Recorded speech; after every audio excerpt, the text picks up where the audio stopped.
Theoretical recap.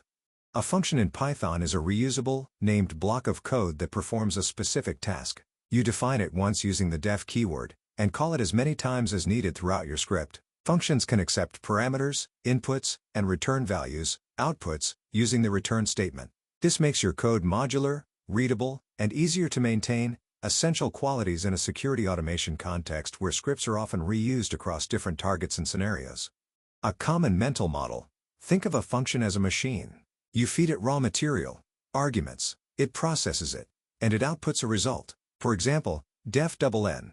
Return n2 takes a number and returns its double. The modulo operator % is key here, and %2 returns 0 if it is even, and 1 if it is odd. This is a fundamental pattern used constantly in scripting and automation. Common mistakes to avoid. Forgetting the return statement, the function then returns none by default, confusing print with return. Printing displays a value but does not make it available for further use in the code, and not testing edge cases such as 0 or negative numbers. Mini example. Python. Def est_pair n. Return n %2 = 0. Print est_pair 4, hash true. Print est_pair 7, hash false.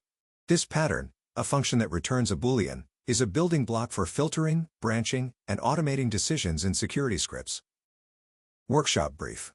In the context of network security and port scanning, ports are identified by numbers ranging from 0 to 65,535. In certain analysis scenarios, it can be useful to distinguish between even-numbered and odd-numbered ports, for example, to apply different scan strategies, filter results, or categorize services. This workshop challenges you to write a clean, well-structured Python function that determines whether a given port number is even or odd, and to integrate it into a small, practical script that demonstrates its usefulness in a realistic security automation context.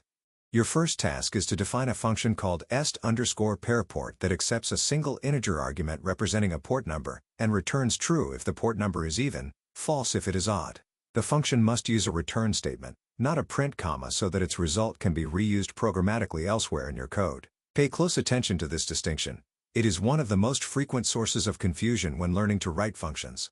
Once your function is defined and individually tested, you must integrate it into a script that processes a predefined list of port numbers. You can define this list yourself, but it must contain at least 10 port numbers, including a mix of well-known ports such as 21, 22, 80, 443, 8080, and others of your choice. Your script must iterate over this list using a loop, either for or while, your choice, and for each port, display a clear message indicating whether the port is even or odd.